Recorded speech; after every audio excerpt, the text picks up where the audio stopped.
আমাদের রুবেল একেবারে এখানে বাদর হয়ে গেছে, বাদরের মতো লোট লোট করে জানাতো। আর আমাদেরকে নামতে হবে ওই জায়গাতে। দিকে রাস্তা করছে না, ওই যে বীরভূপরাতি মন্দির বামাতি বিন্দু ওইটা কোন জায়গায় যখন রাস্তা করছে তখন মানুষ ওই রাস্তাতে যাতে আর এদিক যাচ্ছে। আমরা পিছনে খাড়ায় রাস্তাটা বেয়ে কিন্তু লতা পাতা বেয়ে নিচের দিকে নেমেছি পিছল খাই, একেবারে খাদের নিচে। আমাদের কিছু চেষ্টা করছে নিচের দিকে নামার। এটা হচ্ছে সেই গিরিখাত, আর গিরিখাতের পাশেই এই স্থানটি একটা কুণ্ড, উপরে কিন্তু বিশাল বিশাল পাথর। নমঃ পার্বতী পতয়ে হর হর মহাদেব। আজকে আমরা রওনা দিয়েছি বিরূপাক্ষ মন্দির থেকে একটি নতুন পথে, যে পথ দিয়ে আমরা একেবারে খাদে চলে যাব, যে খাদের মধ্যে রয়েছে আমাদের ইতিহাস অনুযায়ী আমাদের চন্দ্রনাথ ধামের একটা গুরুত্বপূর্ণ স্থান। আর ওই স্থানটা আমরা অনুসন্ধান করব, সেটা খুঁজে বের করব, আর খুঁজে বের করে আপনাদেরকে দেখানোর চেষ্টা করব সেই স্থানটি আদতে বর্তমানে কতটুকু প্রকটিত আছে। তবে রাস্তাটা বেশ খাড়াই, একেবারে খাড়াই রাস্তা। এরপর এখানে মোটামুটি কিছুটা রাস্তা আপনার পরিষ্কার করা হয়েছে, আর এরপরে কিন্তু কোনো রাস্তা পরিষ্কার দেখতে পাচ্ছি না, মানে ঝাঁক জঙ্গলে ভরে আছে এরকম একটা পথ দেখা যাচ্ছে। তবে নিচে নামবো যেভাবে হোক, আজকে এই যাত্রাটা আমরা স্বয়ং সম্পূর্ণ করেই ছাড়বো। বিরূপাক্ষ মন্দির থেকে একেবারে পেছনে যেটা নতুন মন্দির আছে, সেই মন্দির থেকে সরাসরি নিচের দিকে নেমে আসতে হবে। এখানে গাছগাছালি কাটা আছে বর্তমানে, আর এখান দিয়ে আপনার পাশ দিয়ে গেছে নামতে হবে। যদিও বা পথটি খুবই দুর্গম, খুবই দুর্গম। আমরা সেই পথ দিয়ে নিচের দিকে নামার চেষ্টা করছি। আর দেখতে পাচ্ছেন আমাদের রুবেল রয় কিন্তু একেবারে লতা বেয়ে বেয়ে নিচের দিকে নামতে হচ্ছে। বুঝতে পারছেন যে রাস্তাটা কি পরিমাণ খাড়াই হতে পারলে আপনার লতা ধরে তারপর নিচের দিকে নামতে হচ্ছে। একেবারে খাড়াই, শুধু এখানে শেষ নয়, এখান থেকে আরো খাড়াই দেখা যাচ্ছে নিচের দিকে। কিভাবে নামবো আসলে বলতে পারছি না।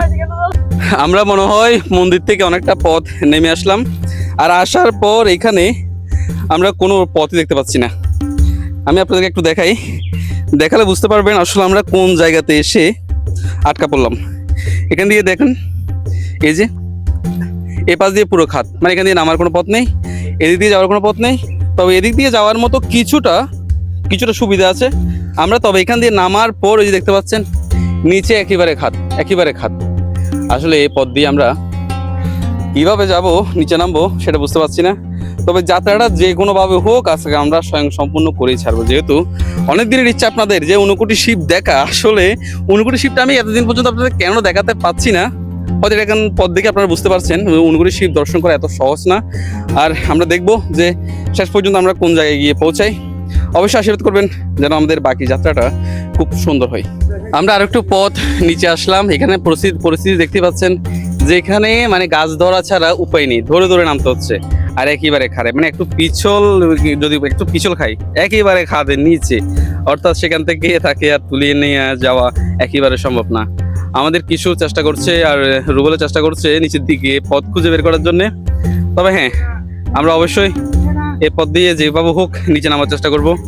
দেখি আমরা এমন একটা জায়গায় এসে পৌঁছালাম যে জায়গাটি দিয়ে আসলে যাওয়াটা খুব একটা অ্যাডভেঞ্চার। যে কীরকম অ্যাডভেঞ্চার, আপনারা ম্যান ভার্সেস ওয়ার্ল্ড দেখেছেন না, বিয়ার গ্রিলসের যে আপনার অ্যাসিস্ট্যান্টগুলো করতো, এখানে একেবারে ওই পরিস্থিতি হয়ে গেছে যে আমাদেরকে লতা ধরে লটকে লটকে নিচের দিকে নামতে হবে। অলরেডি আমাদের কিশোর দেখতে পাচ্ছেন, কিশোর নিচের দিকে নামছে, আপনার লতা বেবি নিচের দিকে নামছে, আর রুবেল দিক নির্দেশনা দিচ্ছে কিভাবে নামলে সহজ হবে। এত পরিমাণ কঠিন একটা যাত্রা হতে চলেছে আজকের এই যাত্রাটি। আরও একটা ভয়ানক পথে এসে আমরা পৌঁছালাম, যেখানে গিরিখাতটা দেখলে আপনাদের চোখ কপাল উঠে যাবে। দেখতে পাচ্ছেন এখানে দৃশ্যটা। আমাদের কিছু চেষ্টা করছে নিচের দিকে নামার, এ বলছে এখান দিয়ে হয়তো বা নামা যাবে। সে নিচে নেমে ট্রাই করতেছে আসলে যাওয়া যায় কিনা। আর এ পাশে আর একটা পাহাড়, আমি বুঝতে পারছি না এখান দিয়ে, অর্থাৎ বর্ষাকালে প্রচুর পরিমাণে জল নিচের দিকে নামে। আমার যতটুকু সম্ভব মনে হচ্ছে এর নিচে হয়তো বা সেই স্থানটি থাকতে পারে, কারণ এখানে লেখা আছে যে ঝর্ণার মুখে কিন্তু সেই স্থানটি থাকার কথা। আর এখানকার যে পরিস্থিতিটা দেখা যাচ্ছে, যে আপনার দৃশ্যটা দেখা যাচ্ছে, এটা থেকে মনে হচ্ছে নিচে কোনো একটা গিরিখাত আছে, মারাত্মক গিরিখাত। আর এটা দিয়ে একেবারে সোজা নিচে চলে যাওয়া যাবে। তবে আমরা ট্রাই করবো সে নিচে যাওয়া যায় কিনা। আর যদি যেতে না পারি আমাদেরকে আবার ব্যাক যেতে হবে, কিছু করার নেই। আসলে এখানকার পরিস্থিতিটা খুবই ভয়ঙ্কর।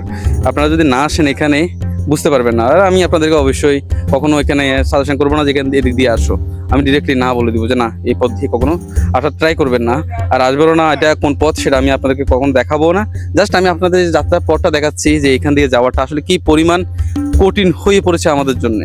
উপর থেকে দেখতে পাচ্ছেন কি পরিমাণ খাড়া রাস্তা ধরে একেবারে লতাবি, এরপর আমাদেরকে নিচের দিকে নামতে হচ্ছে। আমাদের রুবেল একেবারে এখানে বাদর হয়ে গেছে, বাদরের মতো লটকে নিয়ে জানাচ্ছে, আর আমি একেবারে খাদের মধ্যে দাঁড়িয়ে আছি, একেবারে খাদের মধ্যে দাঁড়িয়ে আছি, খাদের মধ্যে দাঁড়িয়ে আছি। আর আমাদেরকে নামতে হবে ওই জায়গাতে, আর ওই জায়গাতে আমাদের কিছু দাঁড়িয়ে আছে। এরপর থেকে আরো একটা গিরি খাদ কিন্তু আমাদের রয়েছে। আচ্ছা, আমার পেছনে দেখতে পাচ্ছেন যে কি পরিমাণ খাড়ায় পথ। আমরা পিছনে খাড়ায় রাস্তাটা বেয়ে কিন্তু লতা পাতা বেয়ে নিচের দিকে নেমেছি। এখানে আমাদেরকে আরো একটু জায়গায় নামতে হবে। এই যে দেখতে পাচ্ছেন এই পথটা বেয়ে আমাদেরকে আবার নিচে নামতে হবে। ওই দেখতে পাচ্ছেন দুইজন অলরেডি সুড়ঙ্গের মধ্যে দিয়ে চলে যাচ্ছে।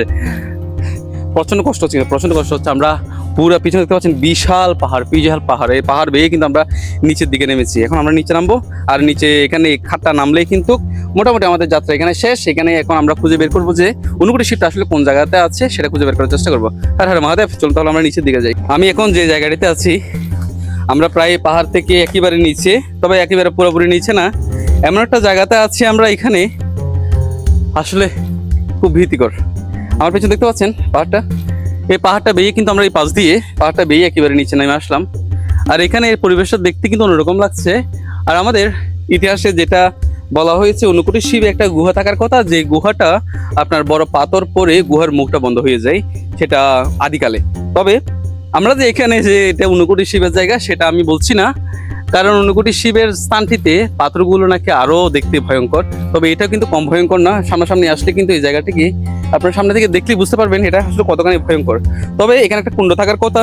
তো আমি এখন যে জায়গাটিতে দাঁড়িয়ে আছি নিচে, এই জায়গাটিতে একটি কুণ্ডের মতো লাগছে, তবে আমি একেবারে কনফার্ম বলতে পারছি না যে স্থানটি আসলে যে ঊনকোটি শিবের জায়গা। তবে হ্যাঁ না, আমরা আরো বের করবো, আরো সামনে যাব, সামনে গিয়ে আরো খোঁজার চেষ্টা করব সেই জায়গাটি আসলে কি এটা নাকি অন্য কিছু। এখানকার পাহাড়টা মারাত্মক ভয়ঙ্কর, দেখতে পাচ্ছেন বিশাল বিশাল পাথর, বিশাল দেয়ালগুলো ভয়ঙ্কর, প্রচন্ড ভয়ঙ্কর।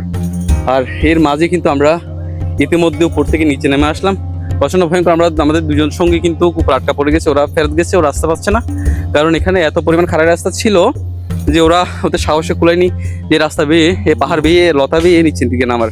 আমরা নেমে আসলাম। যাই হোক, যে দৃশ্যগুলো দেখতে পাচ্ছি যথেষ্ট ভালো লাগছে। তবে আমরা সেই সঠিক স্থানটা খুঁজে বের করার চেষ্টা করব। এখন আমরা আর একটু সামনে যাব, সামনে গিয়ে দেখি সেই জায়গাটি আসলে কোন জায়গাতে আছে। এই যাত্রায় আমরা আরো 3টা খাত ঘুরে দেখেছি, অর্থাৎ এরকম প্রথম আপনাদেরকে এরকম যে খাতটি দেখিয়েছি, এই খাতের মতো আরো 3টা খাত আমরা ঘুরে দেখেছি। ওই খাতগুলো এর থেকে কিন্তু অনেকটা স্বাভাবিক, মানে সাধারণ। আর এই খাতটাই শুধুমাত্র একটু অসাধারণ মনে হচ্ছে আমার কাছে। অর্থাৎ শাস্ত্রে যেই আপনার ইতিহাসটা উল্লেখ আছে, ইতিহাসের মধ্যে যেই দৃশ্যটা তুলে ধরা হয়েছিল লেখার মাধ্যমে, সেই দৃশ্যটা আসলে এই দৃশ্যের সাথে অনেকটা মিল খায়। তবে আমি একেবারে কনফার্ম হতে পারছি না, কারণ এখানে তেমন কিছু দেখতে পাচ্ছি না।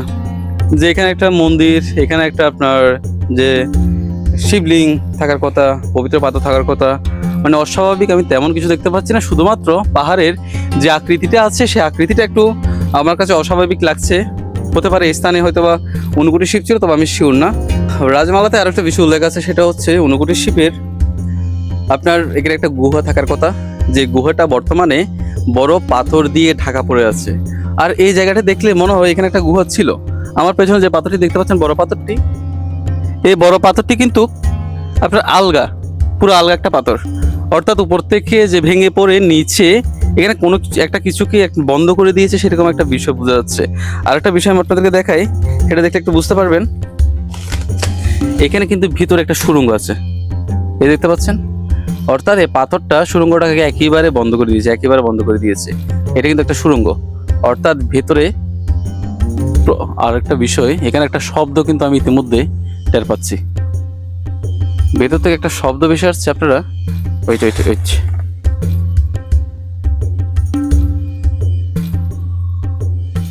শুনতে পাচ্ছেন কিনা জানি না, এখান থেকে একটা শব্দ ভেসে আসছে ভেতর থেকে, বাট কিসের শব্দ সেটা বুঝতে পারছি না। কি হতে পারে এখানে? ঊনকোটি শিবের সন্ধানে সেখানে এত রহস্যময় অনেক কিছু দেখতে পাচ্ছি যা আমাদেরকে আসলে ভাবায়। এই পাথরটা দেখতে পাচ্ছেন, এই পাথরটা, এটা একটা প্রাণীর বাসস্থান, সে উঠে নামে সেটা কিন্তু ক্লিয়ার বোঝা যাচ্ছে। এখন কি নামে সেখানে, এখানে কে বসবাস করে সেটা বোঝা যাচ্ছে না, তবে এখানে কিছু একটা থাকে বলে মনে হয়, এটা কিছু একটা বাসা। আমি ঊনকোটি শিব সন্ধান করতে করতে এমন একটা জায়গায় এসে পৌঁছালাম যে জায়গাতে একজন আঙ্কেলের সাথে দেখা। উনি এখানে থাকেন দীর্ঘ বছর ধরে। আঙ্কেল, এই জায়গাতে আপনি কত বছর ধরে আছেন? এই জায়গাটা আমি এরশাদের আমল থেকে হিসাব করেন, এরশাদের আমল থেকে, অর্থাৎ অনেক বছর আগে থেকে তিনি এই পাহাড়ে আসা যাওয়া করেন। এবং কি তিনি একটা আমাদের যে একটা ইতিহাস বললেন, যে ইতিহাসটা শুনলে বোঝা যায় এখানে যে ঊনকোটি শিবের যে একটা ইতিহাস আপনারা আমার কাছ থেকে জানতে চেয়েছেন, দেখতে চেয়েছেন, সেটা যদিও বা আমি সম্পূর্ণ খুঁজে পাইনি। আর আঙ্কেলও তিনিও জানেন না এখানে যে একটা মন্দির ছিল, কারণ হয়তো বা তার আগে এগুলো ধ্বংস হয়ে গেছে, উনি শুনতে পাইছে। তবে এখানে উনি যেটা বললো, আপনি যে এখানে সিঁড়িটা দেখতে পেয়েছেন, নিজের চোখে দেখেছিলেন এটা? সিঁড়িটা দেখছি যে তখনও ভাঙাচুরা, মানে কি মানে সিঁড়ি ছিল ছিল পাকিস্তান আমল চলতো মানুষ।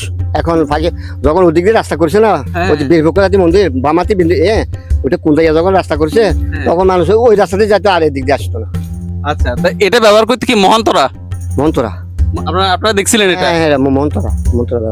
আমরা যে জিনিসটা বুঝতে পারলাম, যদিও বা আমরা জায়গাটা খুঁজে পাইনি, তবে আঙ্কেলকে খুঁজে পাওয়ার পর উনি একটা ইতিহাস আমাদেরকে বললেন। সেটা হচ্ছে এখান দিয়ে আমরা যে পথ দিয়ে এসেছিলাম, ওই পথ দিয়ে একটা সময় সিঁড়ি ছিল, উনি দেখেছেন, মানে ভাঙাচুরা অবস্থায় সিঁড়ি ছিল। আর বর্তমানে সেই ভাঙাচুরার দৃশ্যগুলো কিন্তু নেই, একেবারে বিলীন হয়ে গেছে। আর আপনাদেরকে আসার সময় যে ইটগুলো কিন্তু পাইছিলাম, ওই ইটগুলো হয়তো বা সেই সিঁড়িগুলোর ইট ছিল, যে ইটগুলো ভেঙে বর্তমানে পাহাড়ি সিঁড়ি ধরে আপনার নিচের দিকে চলে যাচ্ছে। আর কি, যেহেতু পাহাড়ে যখন বর্ষা হয় তখন প্রচুর পরিমাণে স্রোত হয়, আর স্রোতের ঠেলায় কিন্তু এখানে বড় বড় পাথর চলে যায়, আর ইটগুলো তো সামান্য, সেগুলো বেয়ে গেছে। তবে আমরা যে জায়গাটা আপনাদেরকে দেখিয়েছি, আমার মনে হয় সেই জায়গাটি হবে সেই ঊনকোটি শিবের জায়গা, যেখানে একটা সময় মন্দির ছিল, মহান্তরা হয়তো পূজাস্তি করতো। আর বর্তমানে এই জায়গাটা এত পরিমাণ আপনারা দেখতে পেয়েছেন কোন পাহাড় বেয়ে আমরা নিচে নেমে এসেছি, এত কঠিন একটা রাস্তা ছিল। আর আমরা আঙ্কেলের কাছ থেকে যেটা বুঝতে পারলাম যে এখানে মন্দির ছিল, এটা শিওর। আর এবং কি এখানে সিঁড়ি ছিল, একটা সময় সিঁড়ি ছিল, যেটা মহান্ত আপনার ত্রিপুরা রাজা রানী দুজনে কিন্তু সেখান থেকে 700 থেকে 800 বছর আগে যে সিঁড়িগুলো করে দিয়ে গিয়েছিল বলে আমাদের শাস্ত্রে উল্লেখ আছে। সেই সিঁড়িগুলো নিদর্শন কিন্তু আঙ্কেল কিন্তু দেখেছেন নিজের চোখে, মানে ভাঙাচুরা অবস্থায় দেখেছেন, তবে দেখেছেন। আর এটা থেকে প্রমাণ হয় যে আমরা যে পথ দিয়ে এসেছি সেই পথটা ছিল আসল পথ, এবং যে জায়গাটি দেখেছি সেই জায়গাটি হচ্ছে আসল সেই ঊনকোটি শিবের জায়গা। তবে বর্তমানে সেই জায়গাটি একেবারে বিলীন হয়ে গেছে, সেটা আর খুঁজে উদ্ধার করা হয়তো বা সম্ভব হবে বলে মনে হচ্ছে না। কারণ যদি উদ্ধার করে তবে ওই পথটা দিয়ে আর সিঁড়ি করা একেবারে সম্ভব না। আপনারা দেখতে পেয়েছেন যে আমরা কি ধরনের একটা ভয়ঙ্কর পথ দিয়ে নিচে নেমে এসেছি। ঊনকোটি শিব সন্ধান আমি এখানে শেষ করছি, আপনাদেরকে যতটুকু দেখাতে পেরেছি। আপনারা যেহেতু অধীর আগ্রহে বসেছিলেন আমার কাছ থেকে যে ঊনকোটি শিব দর্শন করার জন্য। ঊনকোটি শিব বলতে আসলে এখানে কোনো শিবলিঙ্গ নেই, এখানে তেমন কোনো নিদর্শন নেই। বর্তমানে সবকিছু হারিয়ে গেছে, একেবারে পাহাড়ের মাটির নিচে পড়ে আছে।